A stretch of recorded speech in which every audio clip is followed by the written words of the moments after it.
All right, let's get over to Chief Meteorologist Scott Padgett now, because we could begin some heavy rain later on tonight. Yeah, later on tonight in the overnight hours into the early morning hours, another round of rain, and we're not done with the rain this week. Looking at the high-resolution radar right now, you're able to see that we do have some spotty showers that have popped up. Not a whole lot, though. We're seeing some down through parts of Ellis County, Navarro County, down through Freestone County, drifting their way from south to north. A little bit more organized activity a little further down to the south near Marlin. Nothing is severe, but you might see some wind gusts up to near about 30 to 35 miles per hour. In the Metroplex, just seeing those dismal conditions sticking around. But off to the west-northwest, you notice another complex of storms west of Graham. This is lifting its way from the southwest to the northeast. So I do expect to see an increase in our precip coverage into the overnight hours.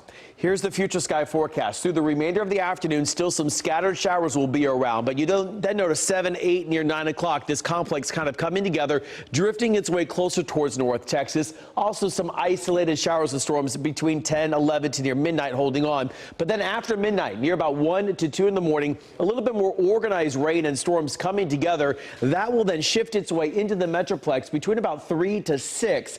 And with it, some ponding of the water on the roadway, some heavy rain. Could see maybe some pea-sized hail with some of these storms and those gusty winds to 30 to 40 miles per hour. That then all makes its way to the east through the 7 to 9 o'clock time frame tomorrow morning. Still some scattered showers around near our midday. Then into the afternoon, some isolated storms popping up again going into Wednesday. And then overnight Wednesday into Thursday, another round of rain on the way. More widespread rain as we have a frontal boundary arriving that will slide through. So some strong to possibly borderline severe storms remaining in the forecast as well going into Wednesday into Thursday. So today, our storm outlook shows that slight risk of severe storms, mainly Denton County, north sides of Tarrant County, and to the west-northwest from Cook County down to Palo Pinto County.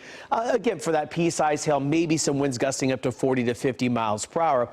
Then, as you see, we have those thunderstorms back into the forecast as I talked about going into Wednesday into Thursday. So with that in mind, there is a marginal risk for the east sides of the Metroplex tomorrow. Then that slight risk the west sides of the Metroplex to then enhance far off towards the west-northwest for that next round of storms that will be coming in. With it, a lot more rain on the way, about a half of an inch near an inch and a half in some spots. So the ground's very saturated. We're going to be adding on to that. That's why a flash flood watch remains in effect until 7 o'clock for tomorrow, 7 p.m. for tomorrow. As far as the temperatures are concerned, we're going to be seeing our temperatures back to the upper 70s on Wednesday, Thursday, mid-70s, 80% rain chances morning hours, then tapering off. But look at the cool down on the way into the weekend. Saturday morning temperature, 38 degrees. So you need your winter coat and keep the umbrella around. More rain going into next week.